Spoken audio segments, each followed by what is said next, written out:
ഞാൻ കച്ചവടം ചെയ്തിട്ട് പൈസ കിട്ടിയത്. അതാണ് ആൾക്കാർ തിന്നാൻ വേണ്ടത്. ഒരു ജ്യൂസ് പൈസ ഉണ്ടോ? ഇല്ല. എന്നാ പൈസ എടുത്തിട്ട് വാ. അപ്പൊ ഞാനിതപ്പോ ഇനിയും കുറെ സാധനങ്ങൾ അരിയാണ്ട് ഒക്കെ നമുക്ക് ഇനി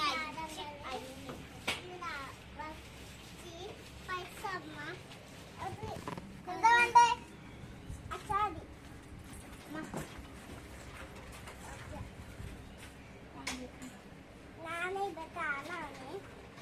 ഇതൊരു വലിയ 500 രൂപ പൈസ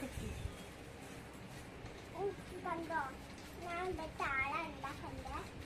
ഉണ്ടാക്കണല്ലേ തിന്നില്ലേ?